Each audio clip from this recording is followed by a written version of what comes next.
Hello दोस्तों, स्वागत है आपका आपके अपने YouTube channel SK study classes में।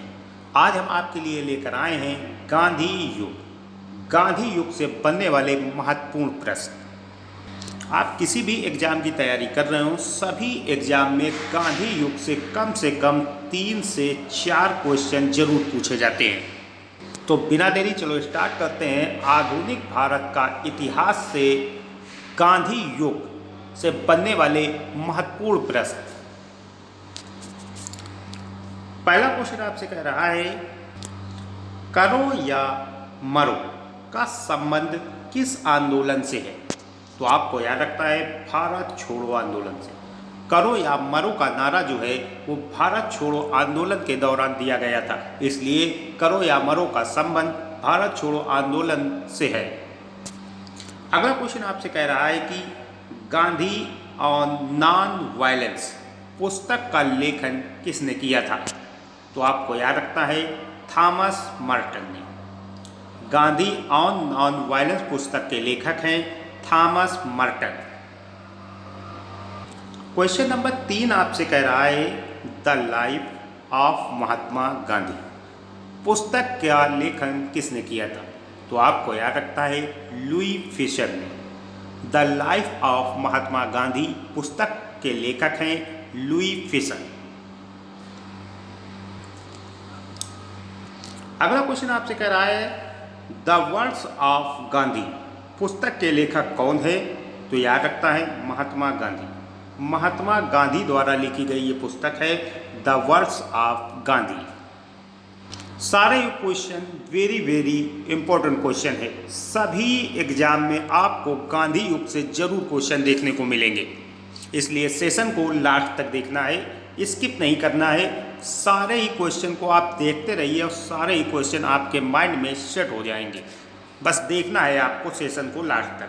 देखिए अगला क्वेश्चन आपसे कह रहा है कि 1919 के अधिनियम में द्वैत शासन धारणा को किस व्यक्ति ने परिचित कराया था? तो याद रखना है जेम्स फोर्ड ने। 1919 में द्वैत शासन का जो परिचय है वो जेम्स फोर्ड द्वारा दिया गया था। अगला क्वेश्चन आपसे कह रहा है कि 1937 में चुनाव में कांग्रेस द्वारा बहुमत प्राप्त प्रांतों की संख्या कितनी थी? तो याद रखना है 6। 1937 में जो चुनाव हुए थे उसमें कांग्रेस द्वारा जो बहुमत प्राप्त हुई थी उनमें प्रांतों की संख्या जो थी वो 6 थी। 6 प्रांत थे। अगला क्वेश्चन आपसे कह रहा है कि 1946 में बनी अंतरिम सरकार में राजेंद्र प्रसाद के पास कौन सा विभाग था? तो याद रखना है खाद्य व कृषि विभाग। 1946 में जो अंतरिम सरकार बनी थी उसमें डॉक्टर राजेंद्र प्रसाद को खाद्य व कृषि विभाग दिया गया था। अगला क्वेश्चन आपसे कह रहा है कि 23 नवंबर 1919 को दिल्ली में अखिल भारतीय खिलाफत कमेटी के अधिवेशन की अध्यक्षता किसने की थी? तो याद रखता है महात्मा गांधी ने की थी। 23 नवंबर 1919 को जो दिल्ली में अखिल भारतीय खिलाफत कमेटी बनी थी उसका अध्यक्षता किया था महात्मा गांधी ने। अगला क्वेश्चन आपसे कह रहा है कि 4 अप्रैल 1919 को दिल्ली की जामा मस्जिद के प्रवचन मंच से हिंदू मुस्लिम एकता पर किसने भाषण दिया था? तो आपको याद रखना है स्वामी श्रद्धानंद ने। 4 अप्रैल 1919 को दिल्ली की जामा मस्जिद के प्रवचन मंच से हिंदू मुस्लिम एकता पर स्वामी श्रद्धानंद ने भाषण दिया था दोस्तों। अगला क्वेश्चन आपसे कह रहा है कि who life if India dies ये किसकी उक्ति है, यानी ये किसका नारा है? तो याद रखना है जवाहरलाल नेहरू। जवाहरलाल नेहरू ने कहा था who life if India dies. अगला क्वेश्चन आपसे कह रहा है कि अंग्रेज पुलिस अफसर कैप्टन सैंडर्स किसके द्वारा गोली से मारा गया था?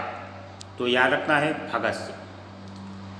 भगत सिंह ने अंग्रेज अफसर कैप्टन सैंडर्स को गोली मारकर उसकी हत्या कर दी थी।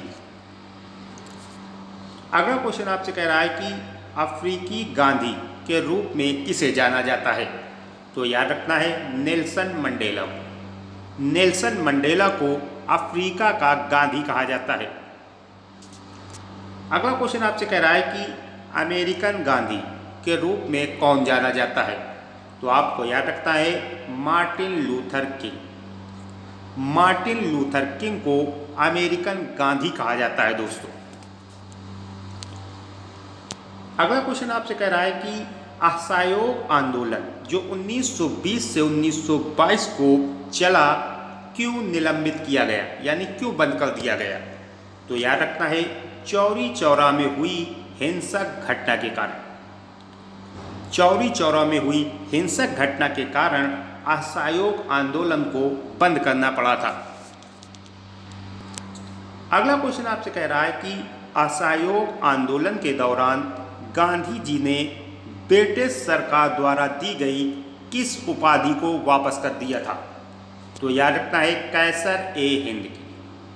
गांधी जी को जो ब्रिटिश सरकार ने कैसर ए हिंद की उपाधि दी थी उसे असहयोग आंदोलन के दौरान गांधी जी ने वापस कर दिया था। अगला क्वेश्चन आपसे कह रहा है कि आधुनिक गांधी के रूप में किसे जाना जाता है? तो आपको याद रखना है बाबा आमटे को। बाबा आमटे को आधुनिक गांधी कहा जाता है दोस्तों। आधुनिक गांधी बाबा आमटे। अगला क्वेश्चन आपसे कह रहा है कि इनकलाब का नारा किसने दिया था? तो आपको याद रखना है मोहम्मद इकबाल ने। इनकलाब का नारा मोहम्मद इकबाल ने दिया था। ई से इनकलाब, ई से इकबाल, याद करने में आसानी रहेगी। अगला क्वेश्चन आपसे कह रहा है इनकलाब जिंदाबाद का नारा किसने दिया? तो याद रखना है भगत सिंह ने। केवल इनकलाब अगर पूछ रहा है तो मोहम्मद इकबाल ने दिया। अगर इनकलाब जिंदाबाद कह रहा है तो ये नारा भगत सिंह द्वारा दिया गया है। अगला क्वेश्चन आपसे कह रहा है कि इंडोनेशियाई गांधी के रूप में किसे जाना जाता है? तो याद रखना है अहमद सुकर्णो। अहमद सुकर्णो को इंडोनेशियाई गांधी कहा जाता है दोस्तों। अगला क्वेश्चन आपसे कह रहा है इंडिया डिवाइडेड पुस्तक के लेखक कौन है? तो याद रखना है डॉक्टर राजेंद्र प्रसाद। डॉक्टर राजेंद्र प्रसाद द्वारा लिखित पुस्तक है इंडिया डिवाइडेड। अगला क्वेश्चन आपसे यह कह रहा है करो या मरो, डू और डाई मंत्र किसने दिया? तो याद रखना है महात्मा गांधी ने। करो या मरो का नारा महात्मा गांधी ने दिया था। अगला क्वेश्चन कह रहा है कि कांग्रेस का 1929 का अधिवेशन जिसमें पूर्ण स्वराज का लक्ष्य घोषित किया गया था कहाँ पर हुआ था? तो याद रखना है लाहौर में। लाहौर के अधिवेशन में जो 1929 में हुआ था इसमें ही पूर्ण स्वराज की मांग रखी गई थी। ये भी आपको याद रखना है।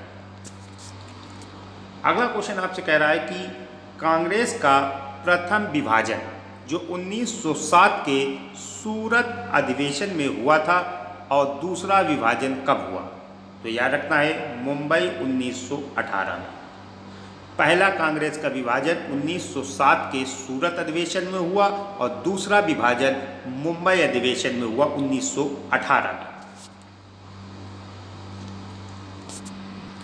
अगला क्वेश्चन आपसे कह रहा है कि कांग्रेस ने भारत छोड़ो आंदोलन का प्रस्ताव किस वर्ष पारित किया था? तो याद रखना है 1942 में। कांग्रेस ने भारत छोड़ो आंदोलन का प्रस्ताव 1942 में पारित किया था। अगला क्वेश्चन आपसे कह रहा है कि काकोरी ट्रेन डकैती कांड के नायक कौन थे? तो याद रखना है राम प्रसाद बिस्मिल। काकोरी ट्रेन डकैती कांड के जो नायक थे वो राम प्रसाद बिस्मिल थे। अगला क्वेश्चन आपसे कह रहा है कि कायदे आजम किसे कहा जाता है? तो याद रखना है मोहम्मद अली जिन्ना को। मोहम्मद अली जिन्ना को कायदे आजम कहा जाता है दोस्तों। अगला क्वेश्चन आपसे कह रहा है कि किस आंदोलन में महात्मा गांधी ने भूख हड़ताल को एक हथियार के रूप में पहली बार प्रयोग किया था? तो याद रखना है 1918 का अहमदाबाद मिल मजदूर हड़ताल। 1918 का अहमदाबाद मिल मजदूर हड़ताल में महात्मा गांधी ने भूख हड़ताल की थी और इसी भूख हड़ताल को एक हथियार के रूप में पहली बार महात्मा गांधी ने प्रयोग किया था। अगला क्वेश्चन कह रहा है कि किस आंदोलन में सरदार वल्लभ भाई पटेल ने मुख्य भूमिका निभाई थी? तो याद रखना है बारदौली सत्याग्रह में। बारदौली सत्याग्रह में सरदार वल्लभ भाई की मुख्य भूमिका थी। अगला क्वेश्चन कह रहा है कि किस एकमात्र कांग्रेस के अधिवेशन की अध्यक्षता गांधी जी ने की थी? तो याद रखना है बेलगाम अधिवेशन 1924।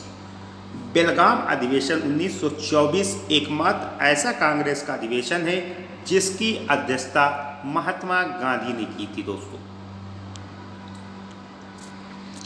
अगला क्वेश्चन आपसे कह रहा है कि किस कारण गांधी जी ने कैसर ए हिंद की उपाधि लौटा दी थी?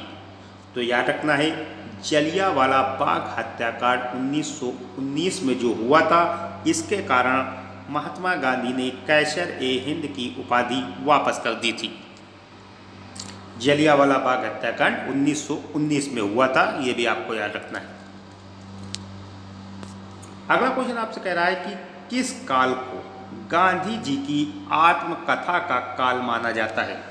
तो याद रखना है 1869 से 1921 का जो काल है, ये गांधी जी की आत्मकथा का काल माना जाता है दोस्तों। अगला क्वेश्चन कह रहा है कि किस कृत्य यानी किस घटना के लिए भगत सिंह, राजगुरु और सुखदेव को 23 मार्च 1931 में फांसी की सजा दी गई थी? तो याद रखना है वर्ष 1928 में लाहौर में सांडस की हत्या के कारण भगत सिंह, राजगुरु और सुखदेव को 23 मार्च 1931 को फांसी दे दी गई थी। अगला क्वेश्चन आपसे कह रहा है कि किसने गांधी जी के दांडी मार्च की तुलना नेपोलियन की एल्बा से पेरिस यात्रा से की थी? तो याद रखना है सुभाष चंद्र बोस ने। सुभाष चंद्र बोस ने गांधी जी की जो दांडी मार्च यात्रा थी, उसकी तुलना नेपोलियन की एल्बा से पेरिस की जो यात्रा की थी, नेपोलियन ने उससे की थी। अगला क्वेश्चन आपसे कह रहा है कि किसने गांधी के दांडी मार्च की तुलना श्री राम की लंका यात्रा से की थी? तो याद रखना है मोतीलाल नेहरू। मोतीलाल नेहरू ने गांधी जी की जो दांडी मार्च की यात्रा है, उसकी तुलना जो है वो श्री राम की लंका यात्रा से की थी दोस्तों। अगला क्वेश्चन आपसे कह रहा है कि किस रेलवे स्टेशन में गांधी जी को अपमानित किया गया और अपदस्थ किया गया था? तो याद रखना है पीटर्सबर्ग, ये दक्षिण अफ्रीका में है। पीटरमैरिट्सबर्ग रेलवे स्टेशन में गांधी जी को अपमानित किया गया था और ट्रेन से उतार दिया गया था। पीटरमैरिट्सबर्ग दक्षिण अफ्रीका में। Thanks for watching. सेशन पसंद आए तो लाइक करें, शेयर करें एंड चैनल पर नए हैं तो चैनल को सब्सक्राइब करके बेल आइकन जरूर दबा लें ताकि आपको हमारी वीडियो की नोटिफिकेशन सबसे पहले प्राप्त हो। थैंक्स, मिलते हैं अगली क्लास में।